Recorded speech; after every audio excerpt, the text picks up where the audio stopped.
Thank you for sharing. Rachel wants to know, how do you get enough calories a day when you follow the Wahls diet? I feel like I need to eat more grains so I don't get sick through the day. Yes, through the day. I can't seem to get enough. So, certainly if you're trying to follow the Wahls diet, talk to your primary care doc, have them help you out with that. And we don't want people to be hungry. We don't want you to overconsume beyond what your appetite will allow.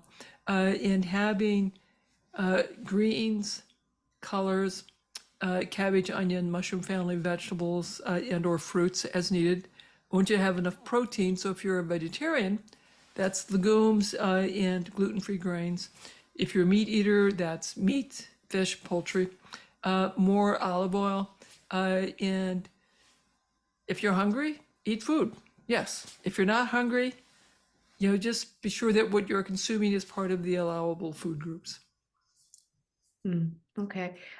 We covered diet. Can you share your thoughts about mindset and how important it is?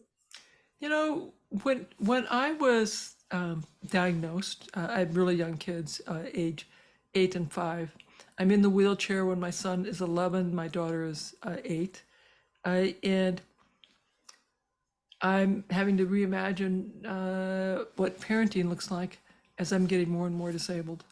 And part of that is, okay, I'll do all that I can. They'll have chores and responsibilities. And that I'm not going to complain. I'll keep doing my exercises. They're getting smaller and smaller and smaller. And I was doing everything to keep my hands, because my hands still worked. I could walk less and less. I couldn't sit up anymore. But my hands still worked. I could feed myself, wipe my own butt. That's really very valuable stuff to be able to do. And as I got better, because with progressive MS, you let go of the future. You learn to just take each day as it unfolds, because what I was taught was it's a progressive disease, functions once lost. When you hit progressive MS, they're gone forever. So I was remarkably better walking around the block at my neighborhood, walking at the hospital, having much less pain, much more mental clarity, much happier mood. But I was still taking each day one day at a time, because I didn't know what it meant. I didn't know that recovery could be possible till I got on that bike and biked around the block. I was like, well, maybe recovery is possible. All of you can now know that recovery might be possible for you, or that you might be able to prevent that relentless decline by diet and lifestyle. So you have a leg up on me from where I was. Everything that we do begins first with a thought here.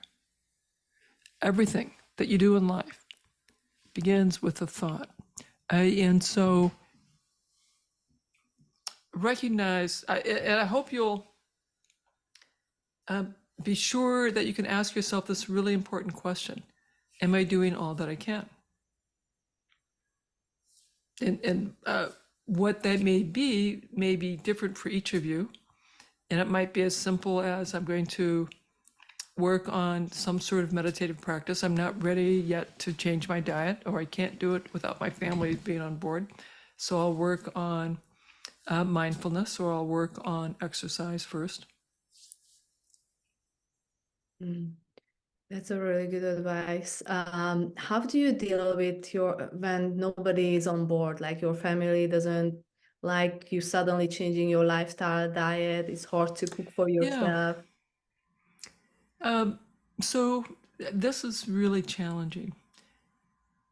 If you can have a conversation with your significant other, your spouse, to have an agreement as to what you're needing, what you would like, and what their support might look like, and how, because we can be addicted to foods that are harmful to us, increasing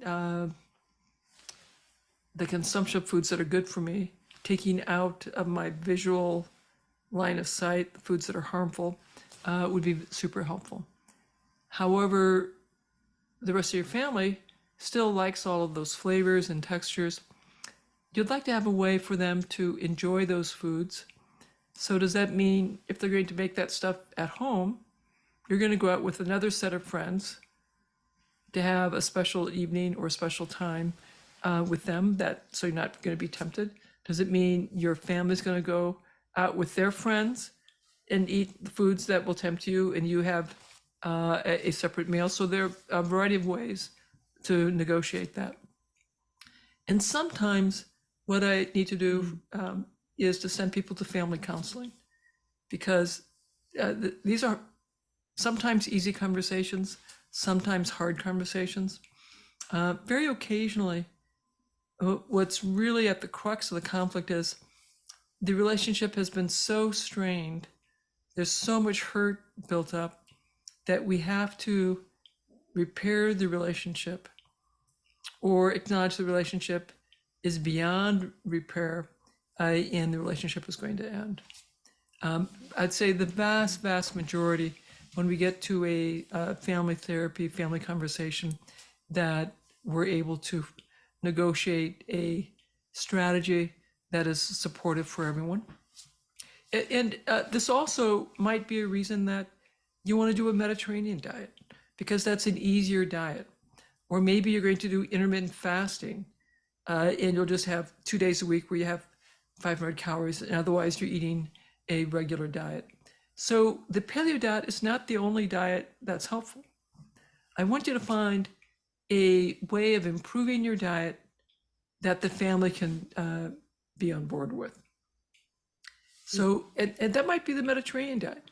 And so, okay, the paleo diet was twice as effective as the Mediterranean, but the Mediterranean was still effective. It was still helpful. And if that's the diet that you and your family can do happily, do that. Yeah. In your opinion, what's the difference between healing and cure? And do you think there will be a cure for MS? There'll never be a cure for MS. There's never going to be a cure for autoimmunity. There's never going to be a cure for living. We all die. We all will become disabled and die if we live long enough. So now the next question that I want you to think about is, I want to live and thrive as long as possible. I now have a grandson. I want to play with my grandson. I want to see him graduate. I want to see him get married. I want to see him have kids. So I'm planning on being around for another 60 years. I will still be taking calls from my research team with a crisis that I have to help them solve, in the next 20, 30 years. I've got a rich, full life planned. And I fully anticipate that that whole time period, if I have gluten, dairy, or eggs, my face pain will turn on. So what? I have the tools to have a rich, full life. So if you think we're going to be able to find a drug that that will fix my autoimmune problem, I can take the drug, not have to eat well, have a good lifestyle, I think you'll be very disappointed.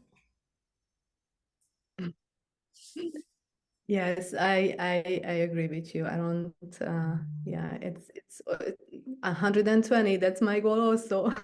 Yeah, or when I get to 120, if things are still going well, I might say, you know Do what? you think, Let's go for 140. We'll see. I'm sorry. Yes. So other than that symptoms on your face, do you have any other MS symptoms? Well, let's see. My balance is not quite as good as I would like. I got bit by a tick last summer, had another round of Lyme's, and so I went through treatment, resolved all of that, and I've been doing balance training since then to get things back. I'm back up so I can stand on one leg for 45 seconds. So I'm about where I was at a year ago. I have a little more urge incontinence than I would like, but I am 68. I did have a couple of kids. So is it, being 68? Is it having MS? I can jog now. I'm really pretty excited about that. Not fast, not long, but super exciting. Will I someday be able to do little fun runs, 5Ks? Who knows? Maybe that would be pretty fun. And would I someday be able to do a marathon? That had been my goal when I was young. That would be pretty tough. But just jogging, I don't pretty think it's exciting. for the body to train and go through all the, I don't think it's Correct. healthy. It just gives you a goal. Being able to jog again, so fun. I decided that uh, it's safer if I jog on my treadmill because I don't have to worry about getting tired and stumbling. So, though I would much prefer to jog outside, in the interest of safety, I'm doing it on my treadmill. Thank you for sharing that. What are the